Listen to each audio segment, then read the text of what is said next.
Very good evening दोस्तों। मैं धाकड़ sir आप सब लोगों का एक बार फिर से स्वागत करता हूं अपने YouTube चैनल चंद्रा प्लेटफॉर्म पर। तो आर एस चंद्रा में आप सब लोगों का स्वागत करता हूं और मेरी तरफ से very good evening, Radhe Radhe. एक बार राधे राधे बोल दीजिए, सेशन को शेयर कर दीजिए जिससे कि आज की क्लास हम लोग क्या कर पाए शुरू। तो दोस्तों याद रखिएगा, बहुत जल्दी जल्दी क्या करिए, शेयर करिए कि जिससे आज के सेशन को शुरू किया जा सके। अगर दोस्तों मेरी आवाज आपको आ रही है तो प्लीज जरा एक बार कमेंट करके बताइए कि सर आपकी आवाज आ रही है। और राधे राधे दोस्तों।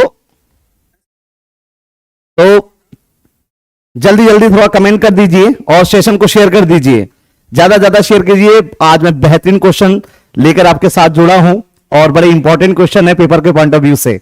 तो हम लोग सारे मिलकर कोई क्या करेंगे, राधे राधे राधे। आपके कमेंट मुझे मिलने लगे हैं। राधे कृष्णा, राधे कृष्णा। आशुतोष जी, रश्मि जी, ज्योति जी, विजय और अनुराग जी, रश्मि, शिवम, लक्ष्मी, आरती कटियार, भानु देवी और अमित, आप सबको मेरा बहुत बहुत गुड इवनिंग, राधे राधे। आप सब लोगों का स्वागत करता हूं मैं चंद्रा प्लेटफॉर्म पे आरएस राजस्थान के चैनल पर। तो राजस्थान के YouTube चैनल पर मैं चंद्रा परिवार की तरफ से आप सब लोगों का स्वागत करता हूं।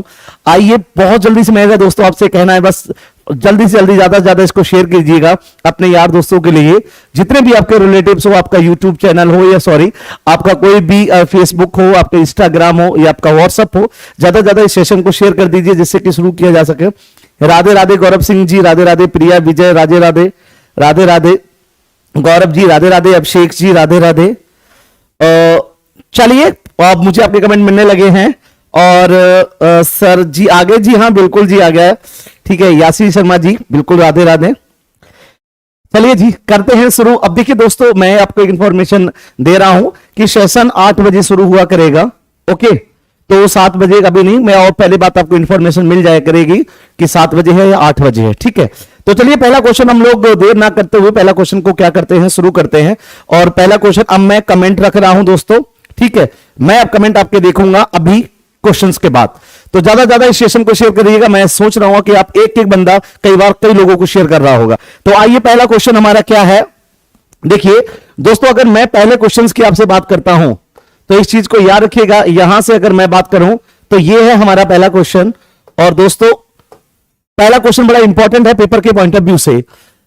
लिखा है कि कुमायूं हिमालय किन दो नदियों के बीच के स्थान या क्षेत्र को कहा जाता है। जी हां, जो हिमालय का डिवीजन जो नदियों के आधार पर किया है विद्वानों ने, तो कई पर्वतों को, हिमालय को कई भाग में बांटा है। आप लोगों सभी लोग जानते होंगे जो मुझसे पढ़े हुए हैं, ठीक है। पंजाब हिमालय है, कुमायूं हिमालय है, नेपाल हिमालय है, असम हिमालय है। तो ये कई सारे हिमालय हैं जिसको नदियों के आधार पर दोस्तों बांटा गया है। तो मेरा एक प्रश्न आपसे यह है कि जो कुमायूं हिमालय है वो किन दो नदियों के बीच का स्थान है। सिंधु और सतलज नदी का है, काली और तिस्ता नदी का है, सतलज और काली नदी का है, तिस्ता और ब्रह्मपुत्र नदी का है। तो जल्दी जल्दी कमेंट करिए, बताइए, मैं आंसर देखना चाहूंगा। कौन सी बहुत लोगों का सी आंसर आ रहा है, बिल्कुल महेश जी, राधे राधे। सी वेरी गुड वेरी गुड, बहुत अच्छा है। हमने मैक्सिमम लोगों के जो आंसर आ रहे हैं वो सी आ रहे हैं।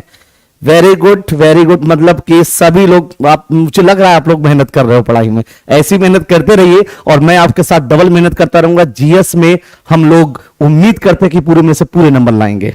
चलिए आइए हम लोग क्या करते हैं, इसको डिस्कस कर लेते हैं। बिल्कुल जी, बिल्कुल सही आंसर है। अगर मैं बात करता हूं तो दोस्तों याद रखिएगा, जो हम बात कर रहे थे किसके बारे में, तो याद रखिएगा जो आंसर सही है वो सही है कि सतलज और काली नदी के जो बीच का जो स्थान है उसको हम किस नाम से जानते हैं, कुमायूं हिमालय के नाम से जानते हैं, ठीक है। आइए दोस्तों इसके बारे में हम थोड़ा चर्चा करते हैं। तो सबसे पहली चीज जरा देखिए, अगर मैं यहां से दोस्तों एक ये एरिया मार दिया, मैं मान लेता हूं कि ये जो है वो हिमालय है, ठीक है। बड़े ध्यान से समझिएगा इस चीज को जो मैं समझाना चाह रहा हूं आप लोगों के लिए। ये हिमालय है और ये मैंने यहां से एक नदी निकाली, एक नदी में ये मान लेता हूं, एक नदी ये है, एक ये कर लीजिए और ये देखिए दोस्तों, कई बार पेपर में अभी याद रखिएगा ये क्वेश्चन पूछा भी गया था रिसेंटली पेपर में, तो उसके आधार पर बड़े अच्छे से याद रखिएगा। ये दोस्तों है सिंधु नदी, कौन सी नदी है? सिंधु नदी। इसको हम लिख सकते हैं सतलुज नदी। ओके, ये नदी दोस्तों याद रखिएगा, सतलुज नदी के बाद ये है काली नदी। काली नदी। ओके, इसके बाद हम बात करते हैं किसकी दोस्तों? तीस्ता नदी। तीस्ता नदी। और ये हम लोग मान लें तो दिहांग नदी। आप सभी जानते, कल ही हमने पढ़ाया था कि अरुणाचल प्रदेश में दिहांग किस नदी का नाम है? तो दोस्तों ब्रह्मपुत्र नदी का नाम अरुणाचल प्रदेश में क्या है? दिहांग नदी। तो दोस्तों याद रखिएगा, अगर मैंने इन नदियों के आधार पर इस हिमालय पर्वत का क्या कर दिया है? विभाजन कर दिया है। तो याद रखिएगा, ये बीच का जो हिमालय है किसका है दोस्तों? याद रखना, ये जो बीच का हिमालय है सिंधु और सतलज नदी के बीच का जो हिमालय है दोस्तों, बड़ा इंपॉर्टेंट क्वेश्चन है और हर पेपर में एक ना एक क्वेश्चन इससे पूछा जाता है। तो याद रखिएगा, इस हिमालय को जो हम जानते हैं वो जो नाम दिया जाता है पंजाब हिमालय। क्या नाम बोलते हैं इसको हम लोग? पंजाब हिमालय। ठीक है, याद रखिएगा, ये वाला जो क्षेत्र है हिमालय का दोस्तों, इसको हम नाम देते हैं, हमारा आंसर ही है क्या? कुमायूं हिमालय। क्या नाम है इसका? कुमायूं हिमालय। ओके, जबकि ये बीच का जो हिमालय है इसको दोस्तों नाम दिया जाता है नेपाल हिमालय। नेपाल हिमालय। अब देखिए दोस्तों, मेरा आपसे एक क्वेश्चन है, अभी आपको पूछ रहा हूं, जबकि इसके बीच का जो दोस्तों हिमालय है तीस्ता नदी से लेकर दिहांग या ब्रह्मपुत्र नदी का, इसको बोलते हैं असम हिमालय। असम हिमालय। जिसको स्क्रीनशॉट लेना है, जिसको कुछ इसमें लिखना है, वो 1 मिनट, मैं आपको 15 सेकंड देता हूं, इसके स्क्रीनशॉट ले लीजिए या फिर इसको लिख लीजिए।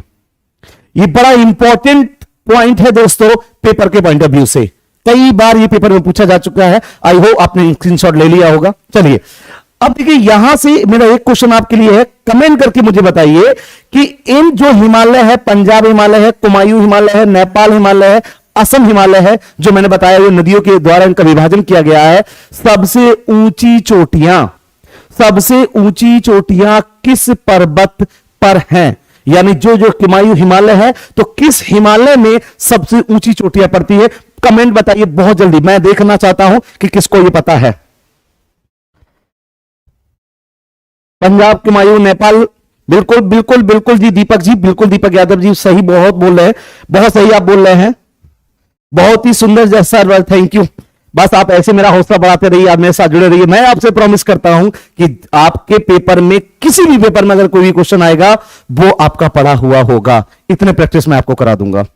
चलिए, लेकिन मैं जानना चाहता हूं, कमेंट करिए बहुत जल्दी कि राधे राधे विजय जी, आप मुझे ये बताइए कि सबसे जो ऊंची चोटियां वो किस हिमालय पर हैं। इसके बाद हम नेक्स्ट क्वेश्चन पर बढ़ते हैं।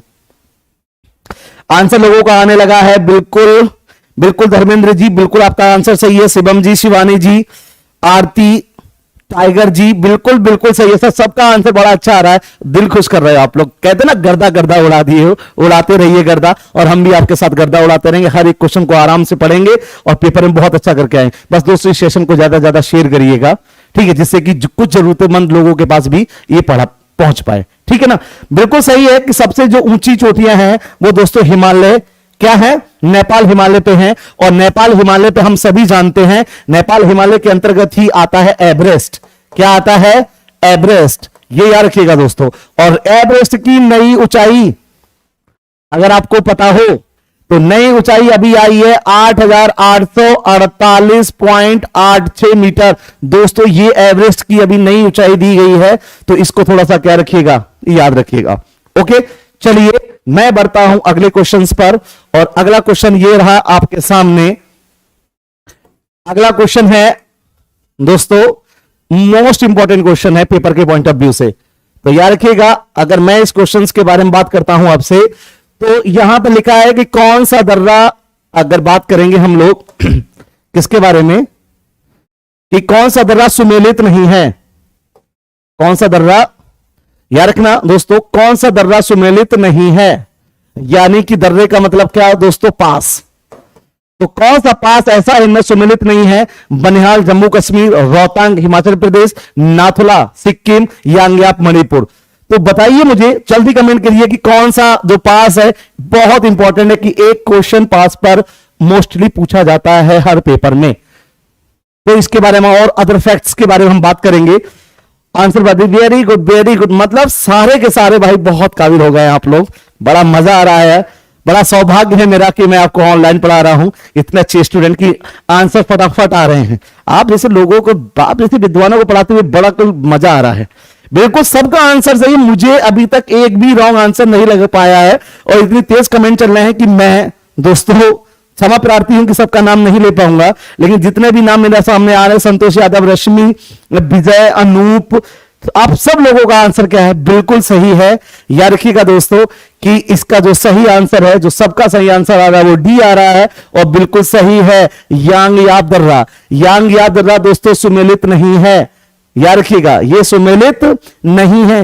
कल की क्लास में हमने पढ़ा था, अगर आपको याद हो तो मैंने बताया था यांग याद दर्रा अरुणाचल प्रदेश में है और इसी दर्रे से भारत में कौन, ब्रह्मपुत्र नदी क्या करती है? प्रवेश करती है, जो कि तिब्बत में सांगपो के नाम से जानी जाती है। अगर यह चीज आपको याद है, कल वाला क्वेश्चन भी अगर किसी ने सही से पढ़ा होगा तो वो इसका आंसर बड़ा इजीली दे सकता था।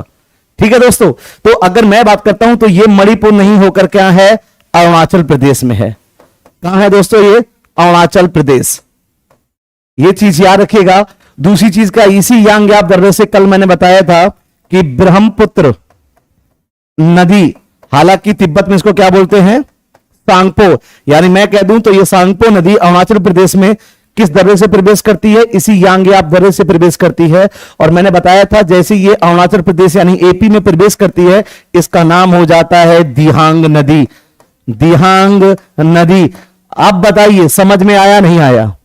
अगर कल वो पढ़ा है, आसार क्लियर है या नहीं है? अगर क्लियर है तो और इन तीनों का भी पोस्टमार्टम हम करेंगे। एक बार यस करके बताइए, यस या नो, ये चीज समझ में आ रही है?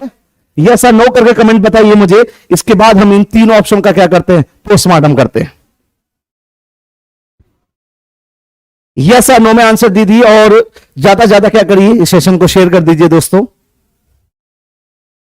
Very good.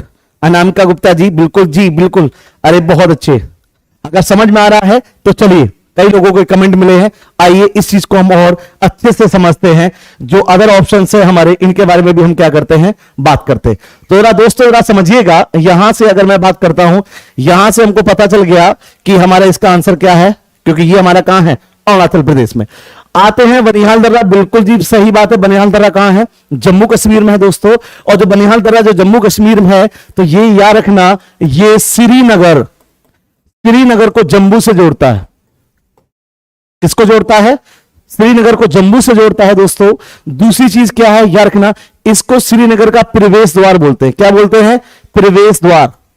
जी हां, ये याद रखिएगा दोस्तों कि इस बनिहाल दर्रे को श्रीनगर का क्या बोलते हैं? प्रवेश द्वार। ये दूसरा फैक्ट हुआ। तीसरे फैक्ट की अगर हम लोग इस पे बात करते हैं दोस्तों, तो याद रखिएगा, कहते हैं NH1, NH1 इसी दर्रे पर स्थित है। यानी अगर इस दर्रे से कोई गुजरता है, NH1 से कोई गुजरता है, तो इस दर्रे से उसको होके जाना पड़ेगा। अगले फैक्ट की बात करते हैं। याद रखना दोस्तों, जवाहर सुरंग भी इसी NH1 पर स्थित है। जवाहर सुरंग भी क्या है? इसी NH पर स्थित है। ओके दोस्तों, मुझे बताइए कि भारत का, कमेंट करके बताइए कि भारत का सबसे लंबा NH कौन सा है और वो किस दर्रे से गुजरता है? किस, देखिए एक का पोस्टमार्टम किया, इसके और भी फैक्ट है, वो मैं अभी दूंगा। पहले मुझे कमेंट करके आप लोग बताइए कि भारत का सबसे लंबा NH कौन सा है और किस दर्रे से गुजरता है। मैं कमेंट देखना चाहता हूं जी।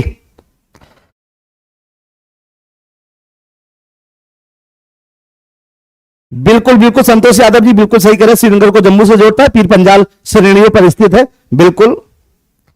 और भारत का सबसे लंबा NH, बिल्कुल आंसर आने लगे। रियापाल जी, महेश जी, ठीक है, रजनी, रोना, बिल्कुल सही है। बिल्कुल, अरे आपके कमेंट मिल गए जी, बिल्कुल सही है। याद रखना, भारत का जो NH सबसे लंबा है वो NH44 है। NH44 है दोस्तों। और कहां से कहां तक है? तो हम सभी जानते हैं कि श्रीनगर से लेकर कन्याकुमारी, श्रीनगर से लेकर कन्याकुमारी। अगर दोस्तों जरा एक देखिए, सोचने वाली बात है। क्यों सोचने वाली बात है? अगर श्रीनगर से कन्याकुमारी जाना है तो NH-44 से जाना पड़ेगा। तो अगर मैंने कहा ये दर्रा जब श्रीनगर को जम्मू से जोड़ता है तो यानी कि NH-44 इससे ही गुजरेगा। गुजरेगा नहीं गुजरेगा? क्यों? क्योंकि दोस्तों याद रखना, वर्तमान में NH1 किसमें शामिल हो गया है? वर्तमान में किसमें शामिल हो गया NH1? NH-44 में। किसमें शामिल है? NH-44 में। इतनी चीज दोस्तों याद रखना। आई होप आपको क्लियर हो गया होगा। अगर क्वेश्चन आपसे पूछ ले कि भाई भारत का सबसे लंबा NH किस दर्रे से गुजरता है, आपका आंसर क्या रहेगा? बनिहाल दर्रा। बनिहाल दर्रा। अगला क्वेश्चन आपके लिए एक और है मेरी तरफ से फैक्ट। एक फैक्ट मेरा और है आपके लिए, मुझे बताइए, ठीक है, कमेंट करके कर सकते तो बताइए, नहीं मैं खुद बताऊंगा आपके लिए वो क्वेश्चन कि भारत की सबसे ऊंची सुरंग, भारत की सबसे ऊंची सुरंग कौन सी है और कहां है? बताइए, भारत की सबसे ऊंची सुरंग भाई किस दर्रे पर है? बताइए। चलिए कोई बात नहीं, बहुत फैक्ट हो गए, इस फैक्ट को मैं बता देता हूं, तो इसको मैं रफ कर रहा हूं दोस्तों। याद रखिएगा, आपने नाम सुना होगा चेनानी नासरी। अगर आपने एक नाम सुना हो, क्या दोस्तों? चेनानी नासरी। और चेनानी नासरी जिसको वर्तमान में जानते हैं श्यामा, याद रखिएगा, श्यामा प्रसाद मुखर्जी। तो श्यामा प्रसाद मुखर्जी आज वर्तमान में इसका नाम है दोस्तों, वो भी याद रखिएगा इसी दर्रे से होकर जाएगी, यानी इसी दर्रे पर है। तो याद रखना, भारत की जो सबसे ऊंची जो सुरंग है वो कौन सी है? चेनानी नासरी है। तो इतने फैक्ट आपको इस पे याद रखने हैं जो आपके पेपर के पॉइंट ऑफ व्यू से क्या है दोस्तों? इंपॉर्टेंट है। तो पहला फैक्ट एक बार फिर रिवाइज कराना, क्विक रिवीजन।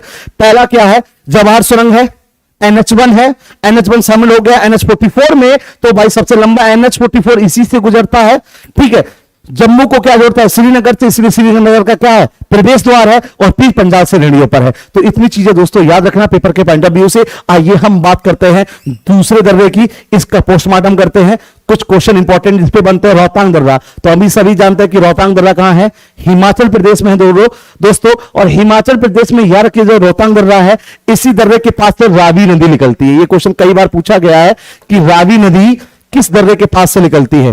तो दोस्तों याद रखना, वो कहां से निकलती है? रोहतांग दर्रे के पास से निकलती है। ठीक है, लेकिन ये कहने के लिए एक नॉर्मल चीज है कि रावी नदी यहां से निकलती है। वैसे दोस्तों हकीकत में तो इस रोहतांग दर्रे के पास से दो नदियां निकलती है, चंद्रा और भागा। ये याद रखिएगा, चंद्रा नदी और भागा नदी। आगे चल के ये लाहौल स्पीति में दोनों नदियां मिल जाती हैं और दोनों मिलकर एक नदी का निर्माण करती हैं, जिसका नाम क्या है? ठीक है, तो ये याद रखिएगा। अगर हम लोग बात करते हैं इसके बारे में, नेक्स्ट दर्रे के बारे में अगर हम लोग बात करें तो याद रखिएगा, अगला दर्रा क्या है? नाथुला दर्रा। नाथुला दर्रे पे एक क्वेश्चन बड़ा इंपॉर्टेंट बनता है पेपर के पॉइंट ऑफ व्यू से, और वो मैं पूछना चाहूंगा, आपके कमेंट भी लेना चाहूंगा। पहला मुझे बताइए कि रेशम मार्ग किस दर्रे से गुजरता है? रेशम मार्ग किस दर्रे से गुजरता है? और भारत चाइना के बीच का प्रथम व्यापारिक मार्ग भी किस दर्रे से गुजरता है? जल्दी से कमेंट करिए, बहुत जल्दी कमेंट करिए।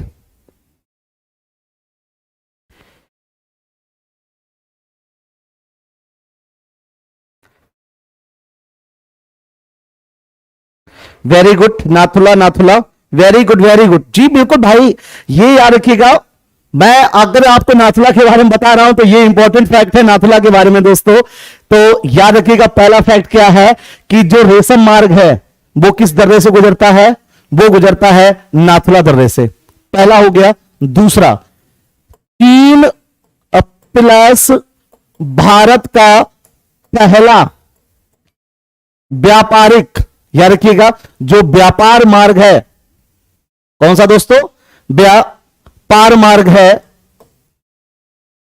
वो भी किससे गुजरता है? इसी नाथुला दर्रे से।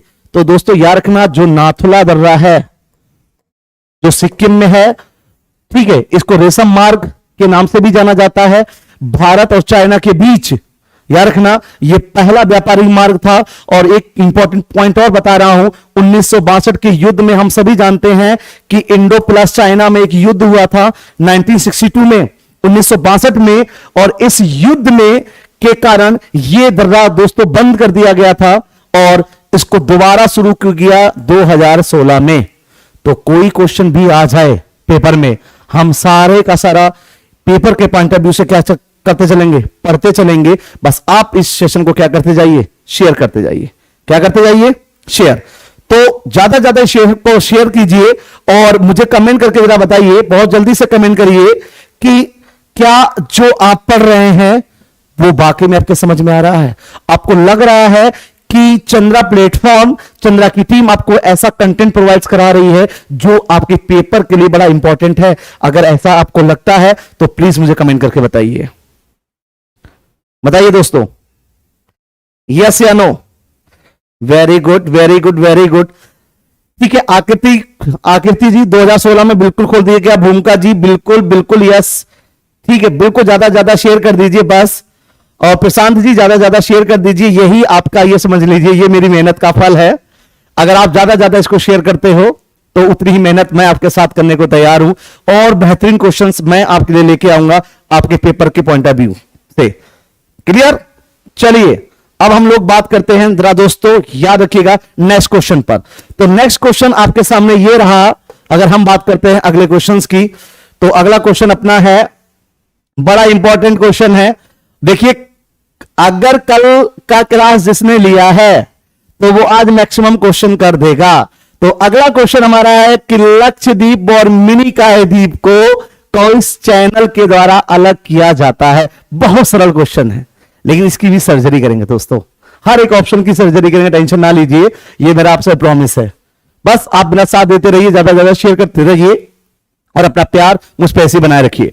तो अगर हम लोग बात करते हैं कि मैंने कहा लक्षद्वीप और मिनिकॉय द्वीप को किस चैनल के द्वारा अलग किया जाता है, क्या भाई 10 डिग्री चैनल के द्वारा, 9 डिग्री चैनल के द्वारा, 8 डिग्री चैनल, या इन सभी ये जो बताए जा रहे हैं ये तीनों चैनल सत्य हैं?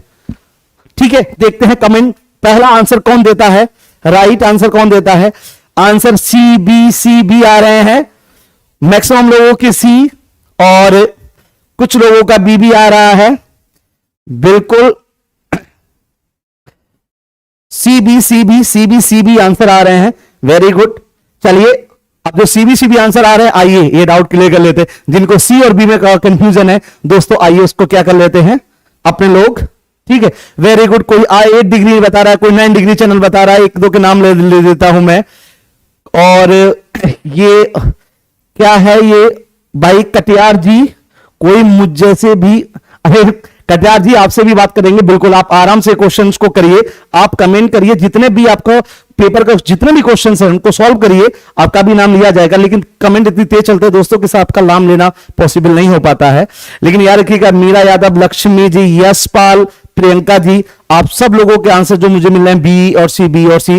तो चलिए देखते हैं कि कौन सा सही है, बी सही है या सी सही है दोस्तों। अगर हम लोग बात करते हैं, देखिए सबसे पहली चीज, कल हम लोगों ने अपनी क्लास में इसके बारे में डिस्कस किया था, 10 डिग्री चैनल के बारे में। और 10 डिग्री चैनल के बारे में मैंने आपको बताया था दोस्तों कि ये अलग करेगा किसको, अंडमान, जोड़ता या अलग करता है किसको, अंडमान और किसको, निकोबार को, निकोबार। लेकिन अगर दोस्तों इसके अंतर्गत पूछा जाए तो यहां पे क्या आ जाएगा, लघु अंडमान, और यहां आ जाएगा कार निकोबार। लघु अंडमान और कार निकोबार। जो इसका आंसर है दोस्तों, वो बिल्कुल आंसर क्या है, 9 डिग्री चैनल। तो जिसने भी इसका 9 डिग्री चैनल दिया है वो बधाई के पात्र हैं। और कोई बात नहीं, जिसका भी ऑप्शन गलत हुआ है, टेंशन वाली बात नहीं है, आज के बाद गलत नहीं होगा। ठीक है, आइए समझते हैं, इसकी सर्जरी करते हैं। तो दोस्तों याद रखना, जो 9 डिग्री चैनल है और जो क्या है 8 डिग्री चैनल है, ठीक है, और क्या ये सत्य, तो इसके बारे में चलिए हम लोग क्या करते हैं, कुछ बात करते हैं। तो सबसे पहले अच्छा दोस्तों याद रखिएगा, यहां से हम लोग ये याद रखिएगा, सबसे पहली चीज, अगर जो इंपॉर्टेंट फैक्ट मैं इसकी सर्जरी कर रहा हूं ये इंपॉर्टेंट है, चाहे तो इसके शॉर्ट नोट्स आप तैयार करते जाइए। देखिए दोस्तों, जो चीज पढ़ा रहा हूं बड़ा इंपॉर्टेंट है पेपर के पॉइंट ऑफ व्यू से, इसलिए बड़े ध्यान से समझिएगा। हम सभी जानते हैं ये कक्ष की खाड़ी है, ये कक्ष की खाड़ी है, ये खंबात की खाड़ी है। क्या है, खंबात। ओके दोस्तों, और खाड़ी मैंने पूछा भी है, कई क्लास बार बताया भी है कि खाड़ी क्या है। खाड़ी वो होती है जिसका बाई 3 भाग जमीन से लगा हुआ और 1 भाग क्या है, पानी को टच करता है, तो उसको हम खाड़ी बोलते हैं दोस्तों। तो ये सारा का सारा क्या है, अरब सागर है। ये क्या है सब, अरेबियन सी है, यानी अरब सागर है। देखिए क्वेश्चन बड़े इंपॉर्टेंट बता के जाने वाला हूं दोस्तों, इसलिए बड़े ध्यान से सोचते रहिए और समझते रहिए चीजों को। देखिए तो दोस्तों ये याद रखिएगा, ये एक जगह पड़ती है, यहां पर कुछ द्वीप समूह है। क्या है ये कुछ द्वीप समूह है जिसको हम नाम देते हैं लक्षद्वीप। क्या नाम देते हैं दोस्तों, लक्षद्वीप। इनको हम बोलते हैं लक्षद्वीप द्वीप समूह। क्या बोलते हैं, लक्षद्वीप। दोस्तों बहुत अच्छे से याद रखिएगा, अगर कोई पूछ ले भारत में मूंगा द्वीप का उदाहरण किसको माना जाता है, तो इसी को हम बोलते हैं बेटा मूंगा द्वीप। ठीक है, मूंगा द्वीप।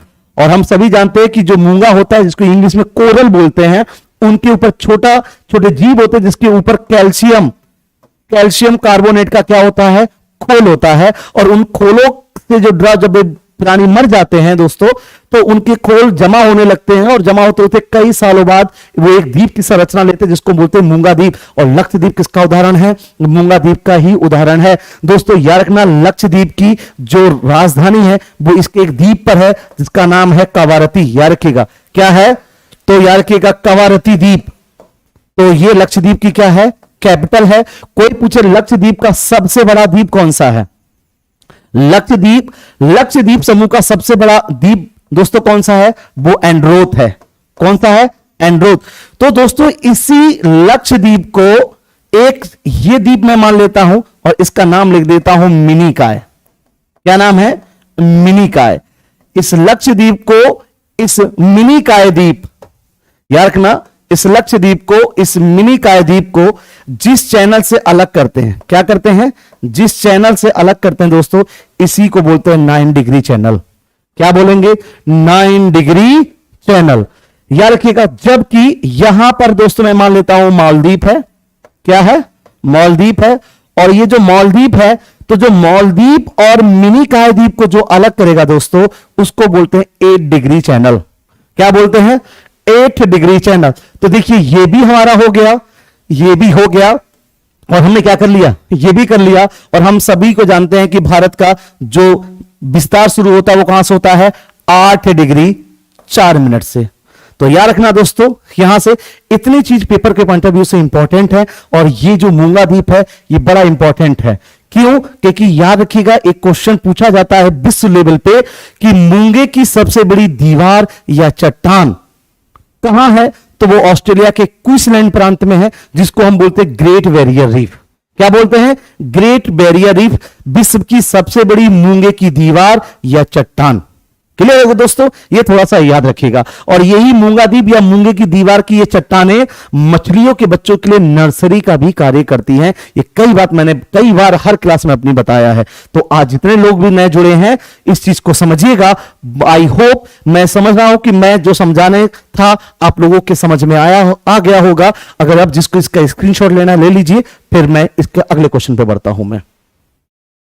ओके, चलिए तो हम वो लोग बढ़ते हैं अगले क्वेश्चन पर, और आई होप आपको क्वेश्चन समझ में आ रहे होंगे। चलिए दोस्तों, अगले क्वेश्चंस की अगर हम लोग बात करते हैं तो दोस्तों याद रखिएगा, अगला क्वेश्चन बहुत ज्यादा मोस्ट इंपॉर्टेंट है। जो भी यूपी स्टेट और याद रखिएगा यूपी पैट का पेपर, स्टेट का पेपर देंगे या कोई लेखपाल का पेपर देने वाला है, उसके लिए क्वेश्चन बड़ा इंपॉर्टेंट होने वाला है दोस्तों। क्वेश्चन है कि इलायची की पहाड़ियां, जो इलायची की पहाड़ियां हैं दोस्तों, उनको किस नाम से जाना जाता है। बड़ा इंपॉर्टेंट, मैं यहां पर एम लिख देता हूं, मोस्ट इंपॉर्टेंट क्वेश्चन है।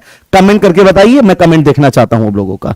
और सेशन पसंद आ रहा हो ना दोस्तों, तो प्लीज यार ज्यादा ज्यादा शेयर कर दीजिए। बस मेरी आपसे केवल एक ही डिमांड है कि आप सेशन को क्या कर दीजिए, ज्यादा ज्यादा शेयर कर दीजिए। अगर आपको क्लास मेरा पसंद आ रहा है, मेरा कंटेंट मेरा पढ़ाया हुआ आपके समझ में आ रहा है, तो क्लास को शेयर कर दीजिए। अगर नहीं पसंद आ रहा तो फिर आपकी जो मर्जी वो करिए। ठीक है, बताइए। तो बिल्कुल सर मुझे बताइए। हाँ, अरे वाह, वेरी गुड वेरी गुड।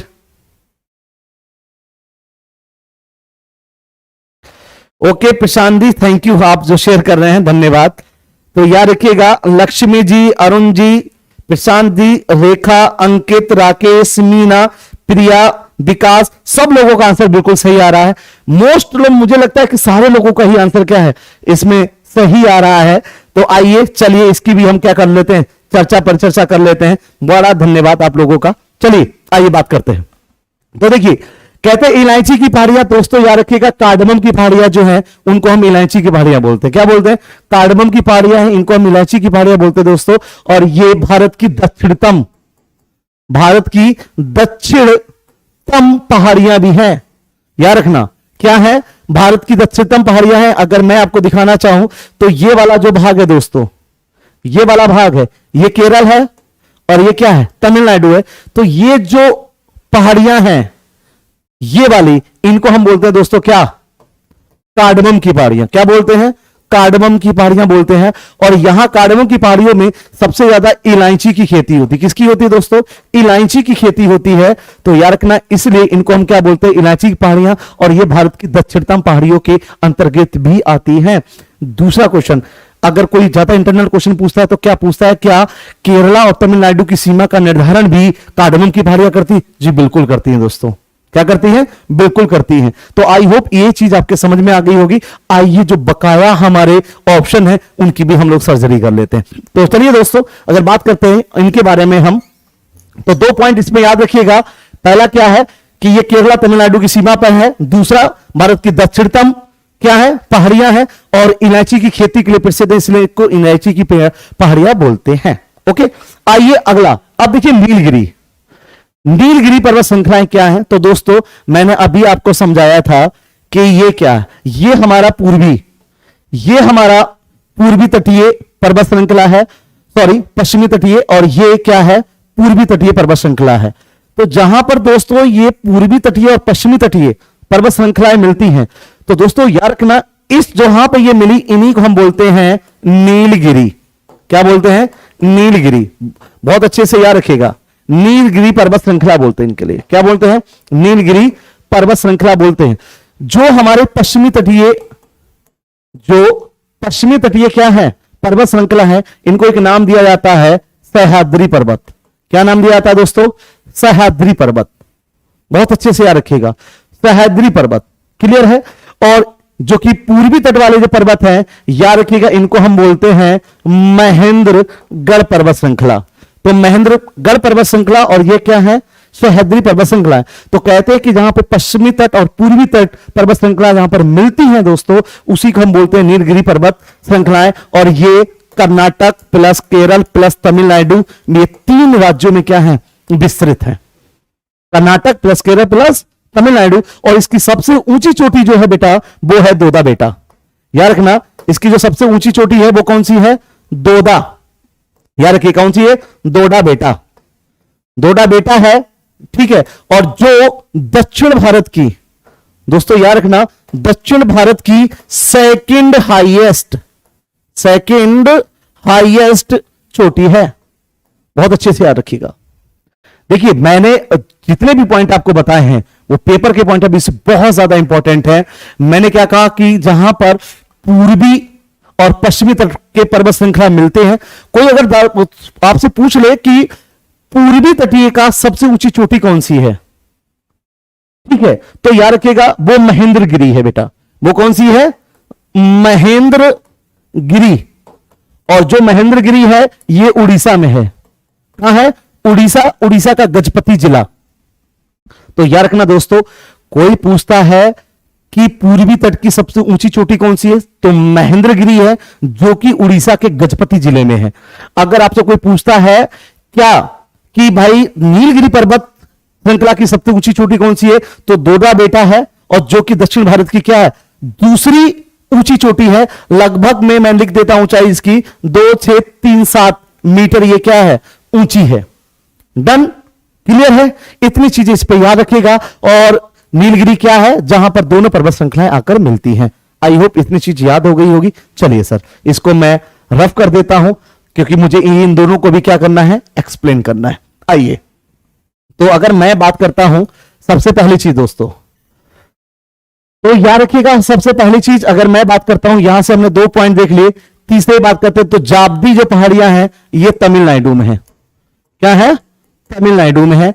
जबकि जो अनाईमुदी है, याद रखना दोस्तों, ये दक्षिण भारत की सबसे ऊंची चोटी है। सबसे ऊंची चोटी है। ओके, और ये 2695 मीटर ऊंची मानी जाती है।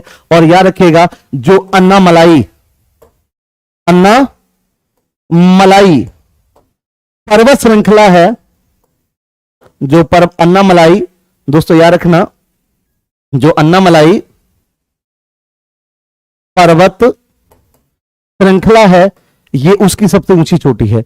तो कोई पूछे दक्षिण भारत की सबसे ऊंची चोटी, तो अनाईमुदी किसकी चोटी है?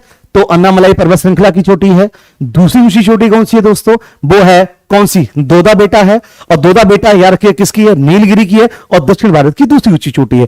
पूर्वी तट की सबसे ऊंची चोटी कौन सी है? तो महेंद्रगिरी है, जो कि उड़ीसा के अंतर्गत है। आई होप आपको ये चीज क्लियर हो गई होगी। अगर ये चीज क्लियर हो गई है तो मैं बढ़ता हूं नेक्स्ट क्वेश्चन पे, उसके बाद मैं आपके लूंगा कमेंट। चलिए, तो अगर बात करते हैं सबसे पहली चीज, यहां से हमारा अगला क्वेश्चन है कि बड़ा इंपॉर्टेंट क्वेश्चन है सर, ये भी पेपर के पॉइंट ऑफ व्यू बहुत ज्यादा इंपॉर्टेंट है कि कौन सा बंदरगाह यानी कि पोर्ट, कौन सा बंदरगाह पोर्ट वेलिंगटन द्वीप पर स्थित है? वेलिंगटन किस द्वीप पर? वेलिंगटन द्वीप पर स्थित है। अब आपके कमेंट लेना चाहूंगा, बहुत जल्दी से मुझे बताइए क्या आंसर है।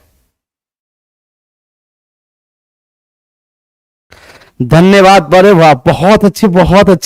आप सब लोगों के कमेंट बहुत अच्छे आ रहे हैं, मतलब मोस्टली लोग यार सही आंसर दे रहे हैं। इससे पहले जो मैंने बताया उसके भी आंसर क्या दिए, बिल्कुल सही दिए आप लोगों ने। तो यही मैं चाहता हूं कि ज्यादा से ज्यादा आप क्या करिए, सेशन को शेयर कीजिए, ज्यादा से ज्यादा आंसर करिए, जिससे कि आपका कॉन्फिडेंस लेवल बढ़ेगा। अगर गलत होता है तो कोई टेंशन नहीं है, हम बैठे ना सही करने के लिए। हम क्यों जुड़े हैं आपके साथ?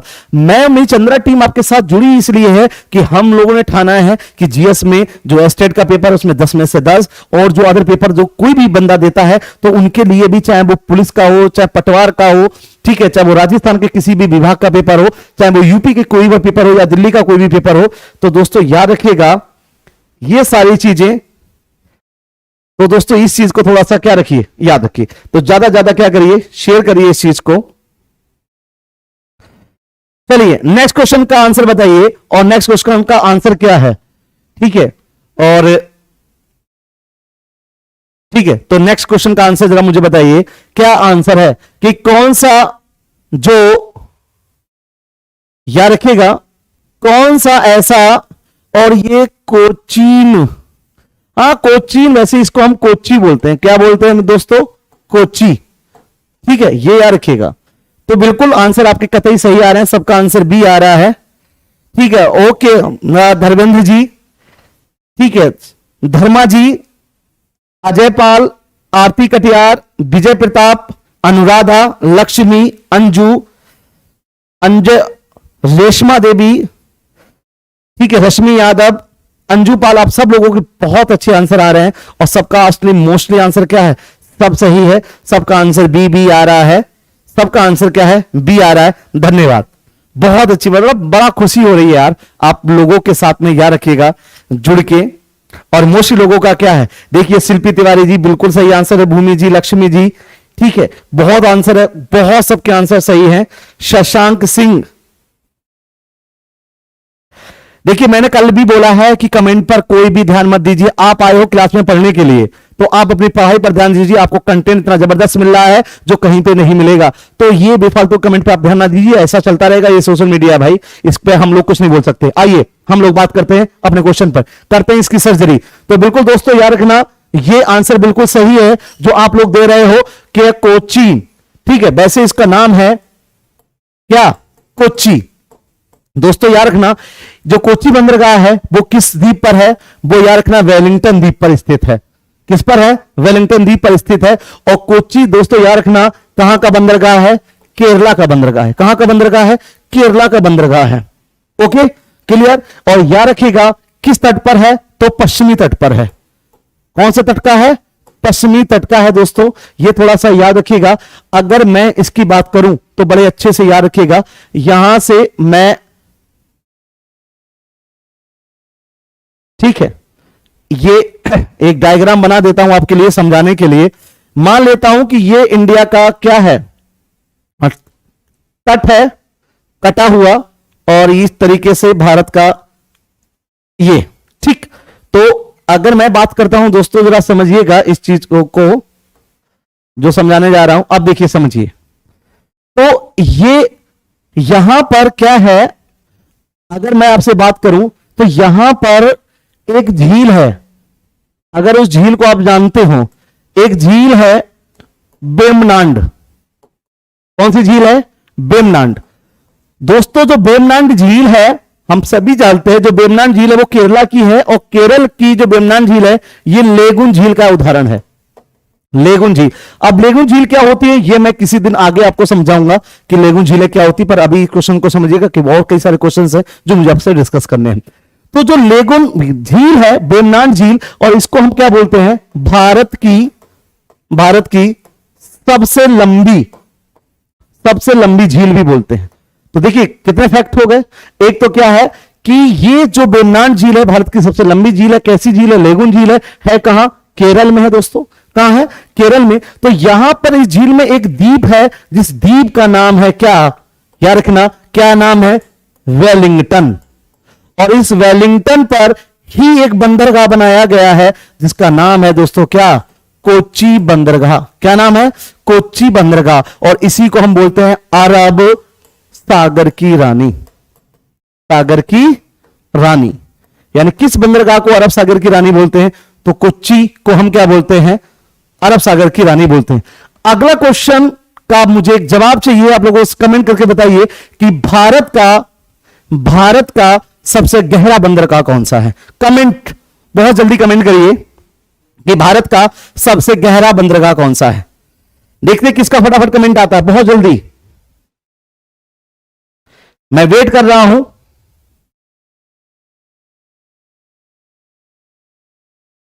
बताइए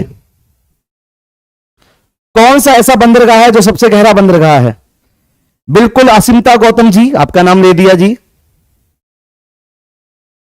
और शशांक सिंह, धन्यवाद अगर क्वेश्चन आपको बहुत अच्छे लग रहे हैं, क्योंकि देखो दोस्तों मैंने मोस्टली क्वेश्चन ही वो लिए हैं जो किसी ना किसी पेपर में आज तक आ चुके हैं। बस उन्हीं पर मैं आपको थोड़ी डिटेल ज्यादा दे रहा हूं, उनकी सर्जरी कर रहा हूं जो आने वाले पेपर में आपके लिए बहुत ज्यादा इंपॉर्टेंट हो। तो सबसे किसी का आ रहा है कांडला, लक्ष्मीपाल कांडला, ज्योति शर्मा जी कांडला, ठीक है। रश्मि मिश्रा जी सी आंसर दे रही हैं। महेश, अभिषेक, अनामिका विशाखापट्टनम, रश्मि यादव कांडला, अनुराधा जी विशाखापट्टनम। चलिए बहुत लोगों के आंसर सही भी आ रहे हैं, कुछ के गलत भी आ रहे हैं, लेकिन मैं गलत और सही नहीं नाम लूंगा कि किसका सही है किसका गलत है, पर बहुत अच्छा लगा आप लोगों की कमेंट देखकर। आइए बात करते हैं दोस्तों, ये आपको समझ में आ गया होगा। हम बात करते हैं अगले की।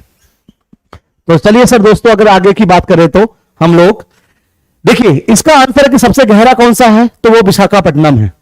कौन सा है दोस्तों? विशाखापट्टनम। बहुत अच्छे से याद रखिएगा कौन सा है?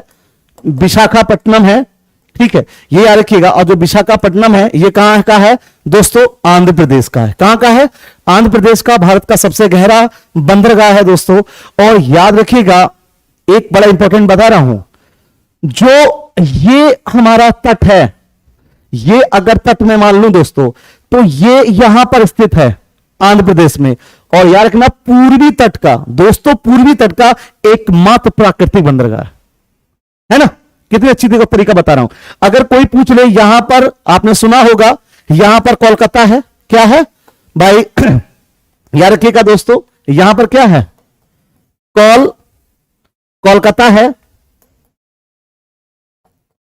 कोलकाता, यहीं पर आपने नाम सुना होगा हल्दिया, ठीक है, हल्दिया। ये यहां पर आंध्र प्रदेश है, यहां पर उड़ीसा, और उड़ीसा का नाम सुना होगा पारादीप। और ये विशाखापट्टनम वाला आपको पता ही चल गया है। यहां पे तमिलनाडु है, और तमिलनाडु में आपने नाम सुना होगा दोस्तों, याद रखिएगा नाम सुना होगा क्या? यहां पर एक आता है तूतीकोरम, ठीक है। एक आता है अन्नौर, क्या आता है? अन्नौर, याद रखिएगा। एक आता है चेन्नई। तो देखो दोस्तों ये सारे कृत्रिम हैं, केवल किसको छोड़कर? ये आंध्र प्रदेश वाला जिसको नाम है विशाखापट्टनम, सारे के सारे कृत्रिम हैं केवल विशाखापट्टनम को छोड़कर। बहुत अच्छा तरीका बता दिया याद करने के लिए कौन सा प्राकृतिक है। और इस वाले एरिया में बात करूं तो केवल यहां पे जो महाराष्ट्र में पड़ेगा नवासोवा, ये देखिए ये वाला नौहा तोवा, इसी का नाम है पंडित जवाहरलाल नेहरू, इसी को बोलते हैं जवाहर लाल, ठीक है, पंडित जवाहरलाल नेहरू पोर्ट बोलते हैं इसके लिए। और भारत का सबसे आधुनिक पोर्ट है दोस्तों, भारत का सबसे आधुनिक पोर्ट, भारत का सबसे कंप्यूटराइज पोर्ट और भारत का सबसे मॉडर्न पोर्ट, भारत का सबसे बड़ा कंटेनर पोर्ट कौन सा है? नवासोवा। कहा क्या नाम है इसका? पंडित जवाहरलाल नेहरू बंदरगाह। एक बार फिर बताता हूं, पंडित जवाहरलाल नेहरू पोर्ट आज वर्तमान में नाम है, पुराना नाम नवासोवा। कहां है? मुंबई में है। भारत का कंप्यूटरीकृत बंदरगाह है, भारत का आधुनिक बंदरगाह है, और याद रखना सबसे बड़ा कंटेनर पोर्ट है यही। और मात्र इस तट पर, यानी कि पश्चिमी तट पर एकमात्र यही कृत्रिम बंदरगाह है। बकाया दोस्तों सारे के सारे क्या है? सारे के सारे क्या है? प्राकृतिक बंदरगाह है। ठीक है, ये याद रखिएगा। क्लियर है? डन। और ऐसा क्यों कि इधर ही प्राकृतिक बने, इधर कृत्रिम बने, ये बड़ी विस्तृत चीज है। किसी नेक्स्ट क्लास में आपको बताऊंगा जब आपको कॉन्सेप्ट दूंगा। आई होप इतनी चीज आपके समझ में आ गई होगी। अगर आ गई है तो प्लीज एक बार थम्स अप दिखा दीजिए, लाइक और शेयर कर दीजिए। आइए कांडला के बारे में भी हम दो बात कर लेते हैं अपने लोग। किसके बारे में? कांडला के भी बारे में दो बातें कर लेते हैं दोस्तों। कांडला के बारे में मैं लास्ट में बात इसलिए कर रहा हूं क्योंकि बहुत ज्यादा इंपॉर्टेंट है कांडला वाला। क्यों? पहला पॉइंट गुजरात में है। कहां है ये? गुजरात। ठीक है, गुजरात में कहां? कच्छ की खाड़ी। ठीक। दूसरा पॉइंट ज्वारीय बंदरगाह है। कैसा है? ज्वारीय पोर्ट है। तीसरा दोस्तों मुक्त व्यापार के लिए जाना जाता है। किसके लिए जाना जाता है? मुक्त व्यापार के लिए जाना जाता है। समझ रहे हैं ना? आपको पता है कि 12 घंटे के अंतराल पर ज्वार और भाटा आता है। तो भाई आज जब जैसी ज्वार आता है, ज्वार का मतलब क्या है? पानी समुद्र के तल का ऊपर उठेगा, माल यहां से क्या हो जाता है? भेज दिया जाता है। और जैसी भाटा आता है तो माल यहां से उतार लिया जाता है। माल उतारेंगे या लादेंगे, लेकिन जैसे ही भाटा आएगा, ठीक है, ज्वार आएगा, जहाज माल लेकर चला जाएगा। क्योंकि भाई याद रखिएगा यहां पर समुद्र का तल थोड़ा सा क्या है? नीचा है, और जिस कारण जहाज आगे बढ़ नहीं पाता। तो इसके लिए एक ऊंचे क्या है? पानी की जरूरत पड़ती है। और हम सभी जानते हैं कि ज्वार में क्या उठता है? समुद्र का पानी ऊपर उठता है। तो इसलिए इसको ज्वारीय बंदरगाह बोलते हैं। आई होप इतनी चीजें आपके समझ में आ गई होंगी। तो ये टॉप 5 क्वेश्चन थे प्रीवियस ईयर के किसी ना किसी पेपर के ज्योग्राफी के, जो मैंने आपको कराए हैं। आई होप आपके चीज बहुत अच्छे से समझ में आए होंगे, और मैंने बहुत कोशिश की आपको सही से समझाने की। अगर समझ में आया है तो लाइक शेयर जरूर करिएगा। हम बढ़ते हैं नेक्स्ट क्वेश्चन पर, उसके बाद मैं आपके लेता हूं कमेंट। चलिए तो दोस्तों अगला क्वेश्चन मेरा आपके साथ में ये है, और वो क्वेश्चन क्या है? बड़ा इंपॉर्टेंट क्वेश्चन है हम लोगों का कि राजकोषीय नीति। देखिए इससे कल वाले क्लास में मैंने आपको कराया था मौद्रिक नीति, और आज हम बात कर रहे हैं राजकोषीय नीति की। तो बहुत जल्दी से मुझे बताइए, क्योंकि अगला क्लास भी है और मैं ज्यादा समय नहीं लूंगा, बहुत जल्दी जल्दी ये क्वेश्चंस मैं आपको बता दूंगा। ठीक है, और धन्यवाद। मुझे फटाफट कमेंट करके बताइए कि इसका आंसर क्या होगा। इसका आंसर क्या होगा? ठीक है, और ज्यादा ज्यादा सेशन को शेयर करिए। बहुत जल्दी आंसर बताइए कि आंसर क्या होगा। वेरी गुड कमेंट आने लगे हैं लोगों के, और मोस्टली लोगों का आंसर जो आ रहा है, ठीक है, शशांक गुप्ता जी, दिव्या, शूरबीर, सलोनी, रश्मि, शिल्पी, अमित, दिव्या, अनामिका, आप सब लोगों का आंसर, किसी का सी आ रहा है, किसी का बी भी आ रहा है, लेकिन मोस्टली आप लोगों का क्या आ रहा है? सी आ रहा है। क्या आ रहा है? सी। चलिए आइए इसकी बात करते हैं अपने लोग। तो देखिए दोस्तों, अगर बात करें बिल्कुल आंसर आप सब लोगों का सही, इसका आंसर क्या है? क्या है? सी है। अब देखिए दोस्तों, है क्या? हम बात करते हैं नीति के बारे में। नीति के बारे में अगर हम लोग बात करेंगे, यानी कि पॉलिसी। किसकी बात करेंगे हम लोग? पॉलिसी। तो दोस्तों याद रखना, भारत में दो प्रकार की पॉलिसी चलती है। कल वाले सेशन में मैंने आपको बताई थी, एक बताई थी मॉनेटरी पॉलिसी, और एक होती है दोस्तों फिजिकल पॉलिसी। कैसी होती है? Physical policy. इसी को हम बोलते हैं मौद्रिक नीति। मौद्रिक नीति, और इसके लिए हम बोलते हैं राजकोषीय नीति। राजकोषीय नीति, बिल्कुल सर, बस 2 मिनट दीजिए। राजकोषीय नीति, राजकोषीय नीति। ठीक है दोस्तों, अब देखिए राजकोषीय नीति तो ये बनाता है कौन दोस्तों? आरबीआई, और ये बनाती है भारत सरकार, यानी कि गवर्नमेंट। तो याद रखना, CRR SLR, repo rate, reverse repo rate, bank rate, ये सारे जो टूल्स हैं दोस्तों ये किसके हैं? मॉनेटरी पॉलिसी के। जबकि याद रखना क्या, कर हो गया, बजट हो गया, प्लस राष्ट्रीय आय गणना हो गई, ये सारा किसमें आता है? आपका राजकोषीय नीति में। आई होप इतनी चीज आपके समझ में आ गई होगी। क्लियर है? चलिए हम बढ़ते हैं नेक्स्ट क्वेश्चन पर। और नेक्स्ट क्वेश्चन है अगला हमारा आपके सामने, याद रखिएगा। अगला क्वेश्चन है बड़ा इंपॉर्टेंट क्वेश्चन है, याद रखिएगा कि राष्ट्रीय विकास परिषद की स्थापना कब हुई? राष्ट्रीय विकास परिषद की स्थापना कब हुई? बहुत जल्दी जल्दी कमेंट करिए, बताइए।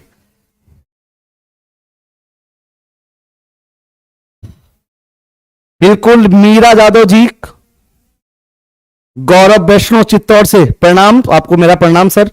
और अगर सेशन पसंद आ रहा हो तो ज्यादा से ज्यादा क्या करें, इसको शेयर करें और हमारे चंद्रा परिवार को अपने प्यार से यूं ही नवाजते रहें और ज्यादा ज्यादा क्या करें, शेयर करें। अगर मेरा पढ़ाया हुआ आपके समझ में आ रहा है, आपको कंटेंट अच्छा लग रहा है, तो प्लीज मुझे थोड़ा अप्रिशिएट कीजिए, जिससे भाई मुझमें भी तो जोश रहे आपको पढ़ाने के लिए। अगर ऐसे फीके फीके पढ़ेंगे तो देखिए मुझमें कुछ नहीं बचेगा। अगर मुझसे ज्यादा सही पढ़ना है तो आपको भी एक्टिव रहना पड़ेगा। चलिए बात करते हैं। तो याद रखिएगा, मैंने कहा कि राष्ट्रीय विकास परिषद की स्थापना कब हुई? तो दोस्तों 6 अगस्त 1952 को क्या हुई है? इसकी स्थापना हुई है। क्लियर है सर? बिल्कुल। और अभी आपका नेक्स्ट क्लास जो है वो मैथमेटिक्स का होने वाला है, तो मैं 2 मिनट में आपको क्वेश्चंस के आंसर बता देता हूं और हम इसको नेक्स्ट क्लास में क्या कर लेंगे, एक्सप्लेन। तो याद रखना दोस्तों, ये 6 अगस्त 1952 को किसकी स्थापना होगी? राष्ट्रीय विकास परिषद की। क्या करता है, क्यों बनाया गया, ये हम बात डिस्कस करेंगे। 15 मार्च 1950 को जो बनेगा वो बनेगा योजना आयोग। योजना आयोग, ओके। 1 जनवरी 2015 को बनेगा नीति आयोग। याद रखना, नीति याद रखिए आयोग। और याद रखिएगा 22 नवंबर 1951 को बनेगा आपका वित्त आयोग। क्या बनेगा? वित्त आयोग। इनकी स्थापना होगी दोस्तों। अब इसकी स्थापना हम सभी जानते हैं कि आर्टिकल, क्या चीज, आर्टिकल 280 के अंतर्गत दी गई है। और पहले वित्त आयोग कौन थे? केसी नियोगी। कौन से? केसी नियोगी। आई होप इतनी चीज समझ में आ गई होगी। ठीक है। और आज के सेशन का मैं लास्ट क्वेश्चन आपके लिए लेके आ रहा हूं। इसके बाद हम लोग, याद रखिएगा, आज का सेशन समाप्त करेंगे। और आज के सेशन का लास्ट क्वेश्चन है, और वो क्वेश्चन क्या है अपना, कि कौन सा कर प्रत्यक्ष कर है? कौन सा कर प्रत्यक्ष कर है? ठीक है, तो ये याद रखिएगा, कौन सा कर प्रत्यक्ष कर है दोस्तों। तो याद रखिएगा, इसमें जो निगम कर है ये क्या है? प्रत्यक्ष कर है। ये दोनों कैसे हैं? आप प्रत्यक्ष कर रहे हैं, सीमा शुल्क और जीएसटी। तो आज के लिए ये मेरा आपके साथ लास्ट क्वेश्चन था। और जो कुछ क्वेश्चंस बच के हम वो नेक्स्ट क्वेश्चन क्लास में क्या करेंगे, शेयर करेंगे, डिस्कस करेंगे, और इनकी मैं समीक्षा भी आपके साथ करूंगा। तो ज्यादा ज्यादा सेशन को लाइक कीजिए, शेयर कीजिए। मैं मिलता हूं आपको अगली क्लास में। तो और ओपी सर का क्लास आने वाला है मैथमेटिक्स का, नहीं तो मैं थोड़ा और टाइम ले लेता, कि मैथ बहुत जरूरी है भाई। तो इसीलिए मैं मिलूंगा आपसे क्या, अगली क्लास में। तब तक के लिए हमारे चंद्रा परिवार पे और मुझ पे अपना प्यार बनाए रखिए। मैं मिलता हूं नेक्स्ट क्लास में, तब तक के लिए थैंक यू, राधे राधे।